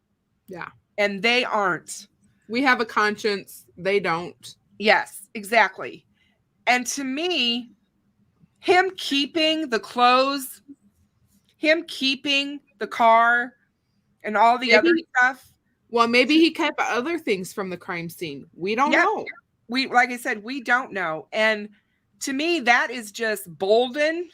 Yeah. It speaks to him going out in the middle of the afternoon and committing these crimes. Yep. It speaks to somebody who doesn't give a shit. Well, that, and I think he probably thinks he's smarter than everybody else. Yep. So, especially if he has done this before and gotten away with it, that just emboldens you to continue. Exactly. And gives you that sense of, you can't be touched. And, I don't know anything about his personal life, but he could have had everyone. They pretend very well, people who are sociopaths and psychopaths and not narcissists so much, but they can, they're like chameleons. Kiwi, Bridget, are you familiar with BTK? BTK had a wife and 2 children and was killing for years And Yep. his family had no idea. John Wayne Gacy, I mean, these married guys with a family, are able and to then he was be burying him under their house. They're Jekyll and Hyde. They have And, two you know, faces. think of your own significant other. Could you imagine that they would ever do this? That's how they feel. That's how these spouses feel. It's really, and if she did suspect at some point, she probably talked herself out of it. Yep. Oh, I no, mean, he couldn't have done that. There's no way he could be that guy. He No. would never do that. I've known him since high school. School. He's not a violent person. There's no way. He's never shown any kind of violence towards me, towards our children. I've never seen him. No. Very good, true crime, Maria. Yeah, Ed Kemper. He was another. Yep. A shocker. He came across as a very gentle giant. Yep. And yet he was a hung out with murderer. the police. Yep. The whole time he was killing people. Yep. His IQ was up there, though. He was a pretty intelligent human being. He was adopted. Yeah, he was adopted. Most certainly was. So like I said, you know, these types of people, they're not easily recognized. You say must not be a very deep relationship. You know, I have a psychology background a little bit, and you never ever truly know someone. Nope. Because you are not inside their head, and people do not say a lot of the things that go through their head. So, you know, you think you know people. That's why when people find out that their loved ones have committed these kinds of crimes, they are in shock. Complete and utter shock, because they had no clue. Yep. They hide it very, very well. They're able, it's like a switch. Yep. They can just flip on and off. BTK talked about it. And they can fake emotions very well. Yep. And so they just don't have, as Steve said, they don't have the same values as we have. They have no emotion. Most of what they have no conscience. If they do show emotion, it's fake. Yep. They're faking it. It's forced. It's like a learned response. So think of like when your kid falls down and they hit their knee and they look at you before they start to cry. That's kind of how these people behave. They have learned that when someone's sad, you should comfort them and feel empathy for them, even though they feel nothing. Like they could walk away from their spouse who just, you know, smashed their hand in a door and care less. But they've learned that you're supposed to care about that. So they pretend. Yeah, Digital. He was adopted by his mom's new husband. That is correct. His father was his biological father was a musician who has since passed away.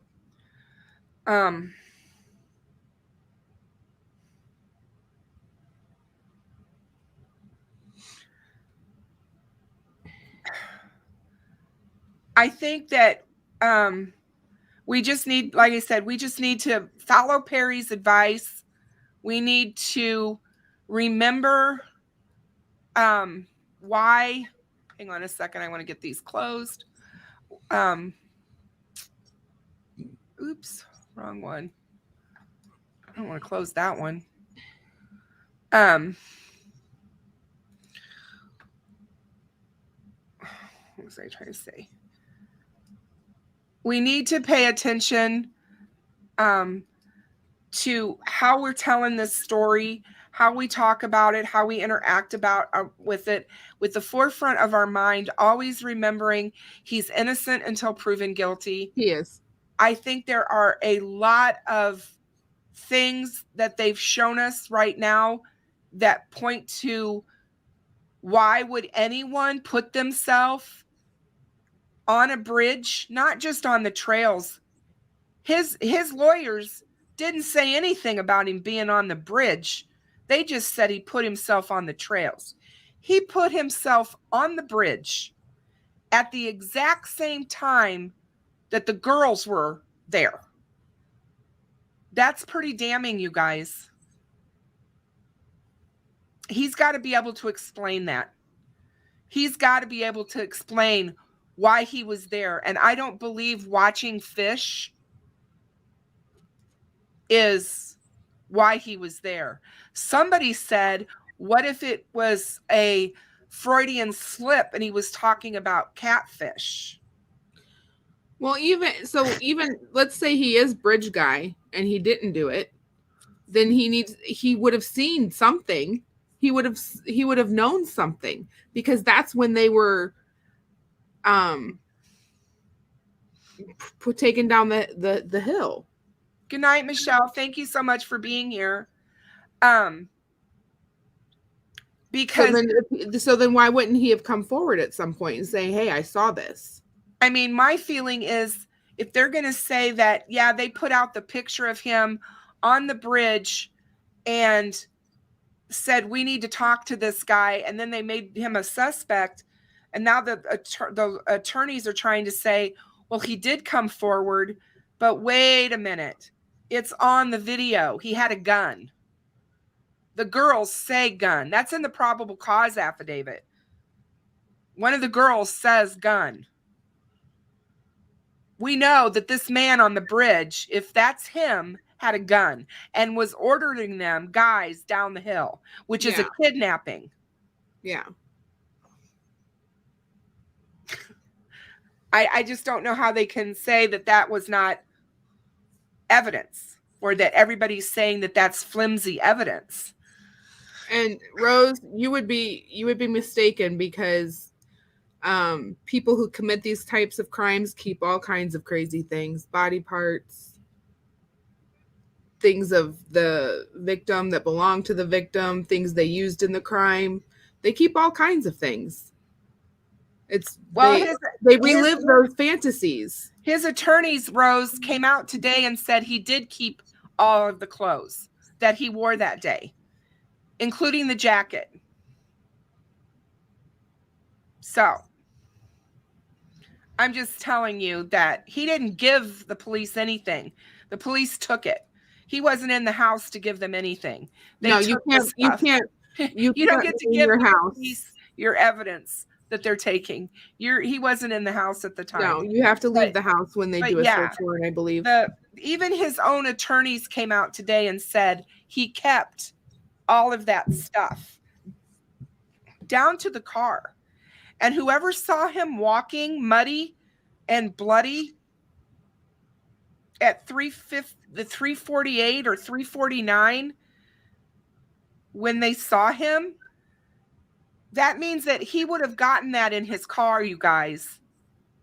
There's got to be DNA in that car somewhere.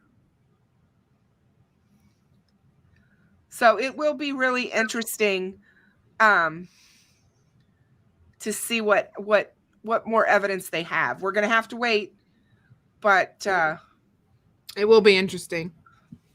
I think it will be. And I do feel sorry for his family. Yes. I don't believe that anybody should be trying to contact them or reaching out to them for interviews or anything. I think they need to leave these families alone. You need to treat the families of the suspects just like you do the families of the victims.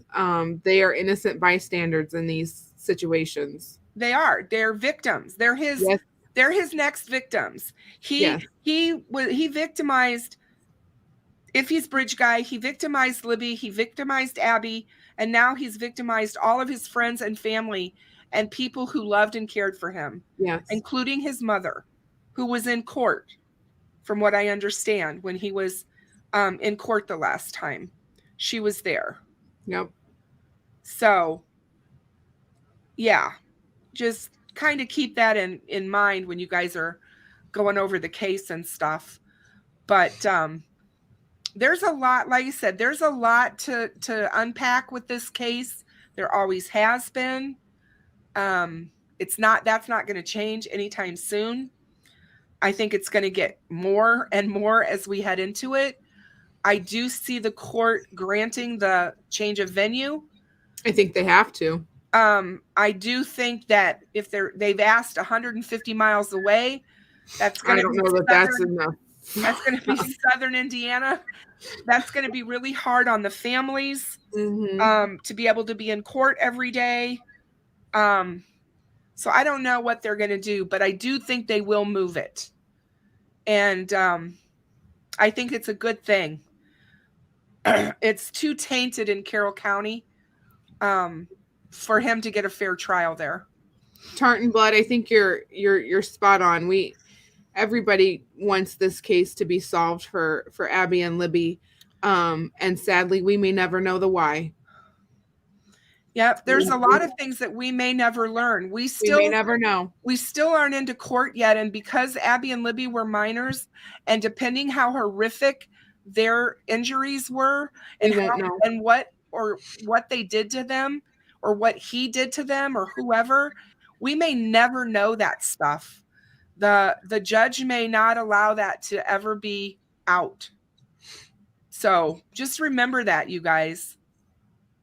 And that's okay. As long as they get the right person, we don't need to know the why. Yeah, Lynn, she's in another county.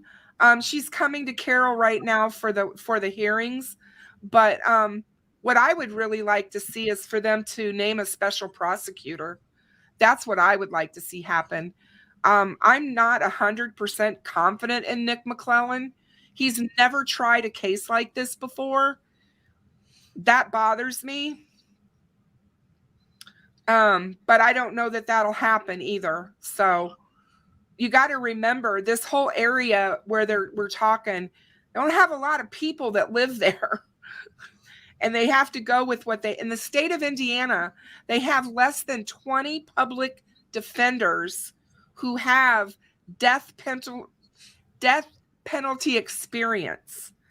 And so there's just that not a lot. Experience is not very common. It's honestly not. We don't have that many death penalty cases in the United States. Yep. Not anymore. No. Unless you live in Texas. Well, but even then, if you look statistically, it's not. It just bothers me, John. I worry about that because it's kind of like I said before, and Tartan, you were right on with it. It isn't about us. This is about Abby and Libby and their justice. We don't need to go up on a hill and die on it for a theory or for a POI or who we think did this. All we want is them to get the right guy or guys or whoever that participated in this crime and take them to court, convict them, and give them the justice that the law demands. So, I mean, you want closure for the family. What I thought was one of the things that I thought was interesting, and we can discuss this maybe on Saturday night, you guys. But one of the things that came out in the PCA that nobody seems to be talking about is that they said that all of the girls' clothes were found in the creek. Not some of them, all of them. And I thought that was huge. And nobody seems to be talking about that. So that's something that was never talked about over the last 5.5, almost 6 years. It was always said that Libby was partially clothed. No, it said their clothing. It says all. And there was no talk ever of Abby having any clothing missing. Mm-mm. So there's a lot of things that's been put out there over the years that we think we know, or we think that is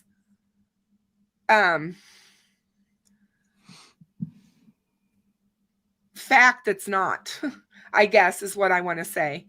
because, you know, we were always told that Abby was leaning up against a tree, kind of with her hands folded in prayer. Then we heard that wasn't true. I mean, like I said, I just don't think anybody knows. And it's one day we may find out. But we got to wait till the court to do that. So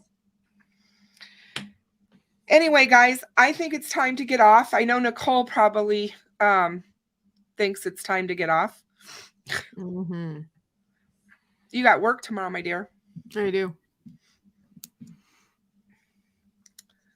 I'm usually in bed when these start.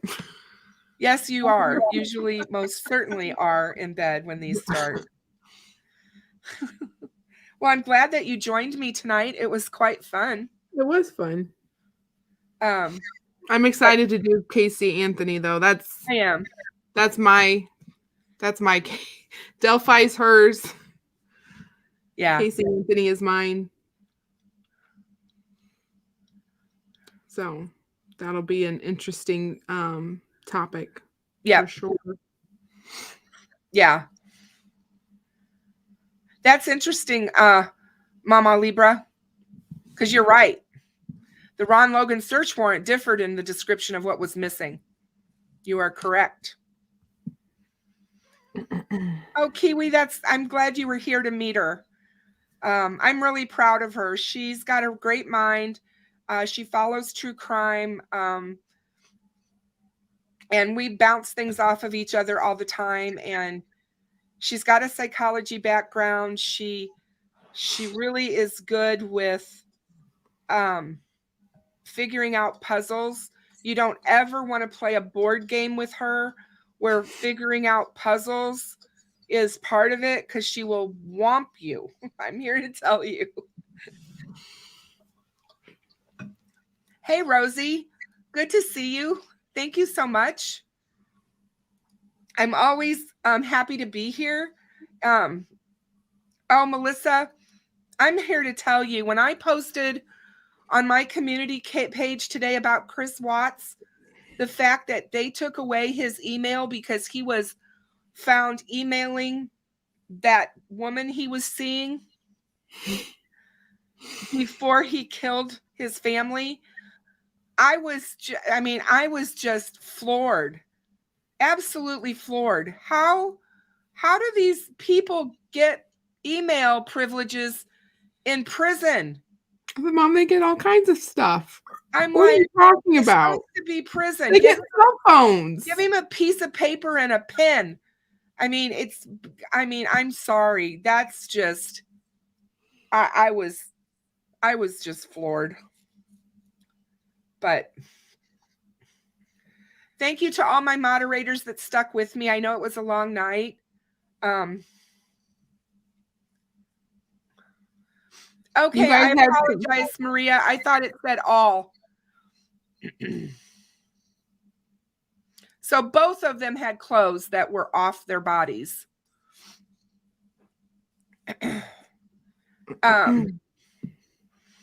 And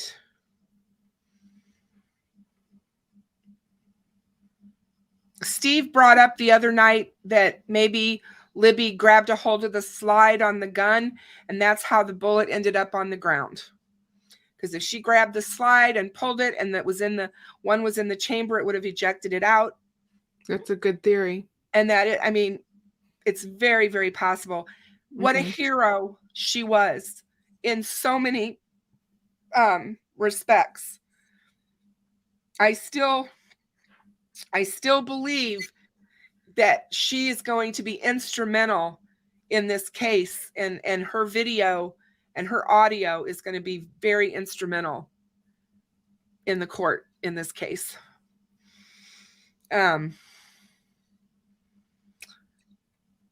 I do too, Tartan. I feel for him as well. I can see how they looked at him and how they had to look at him, but all the stuff that came out about him this year it bothered me greatly. Yeah, I've never heard of chirping devices. I don't know if we have them here in Illinois or not. What's a chirping device? It's a device they give them so that they can chat like a phone. Like they can text. They can text. Well, I know they get phones in there. So, and they get all kinds of things but in they there. have to pay a lot of money to use them. You'd be surprised. And it all kind of depends on the level of incarceration and the type of, medium security things. You get more privileges and stuff. So that's very possible too. Mama, I thought that as well, that it could have been a possible jam as well. Hey, Polygraph, good to see you. I'm sorry that you missed the show. I hope you can watch the replay.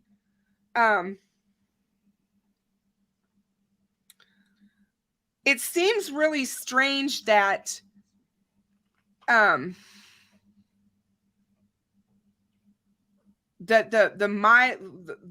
distance from the bridge has got me. What was where they said the girls were doesn't match up to what we've been told. So I'm really confused about that part. But yeah, it's going to be interesting. But anyway, you guys, I hope you all have a great rest of your Thursday night and have a good Friday. I will see you guys all on Saturday night. My mini-me, she is a sweetheart. I don't know what I would do without her. She gave me 3 of the greatest gifts I will ever have in my life, my grandchildren. So, and you're keeping one tomorrow night. Thank you. I am keeping one tomorrow night. I can't wait to have him. I miss him. So, so yeah. We get that a lot, Verbal. A lot. Oh, we get people who can't tell us apart on the phone, and yeah, it's quite interesting. But anyway, we look forward to being together with you guys in a couple weeks on Saturday. We'll see you again. We're going to cover that Casey Anthony case. But anyway, have a good one. Please be kind to one another. Tartan, thank you so much. Thank you for interacting. I saw that you said that you don't comment very much. Always comment, in here you can feel comfortable commenting because we're not mean here, and nobody's going to attack you. I don't allow that. And as long as you keep it. Yeah. Yeah. None of these people in here are that way. They are all super great subscribers, a great community that we have here. So, hey, Paris, how are you, my dear? So good to see you. But good night, everybody. Have a good one, and we'll see you next time. See you later. Bye-bye.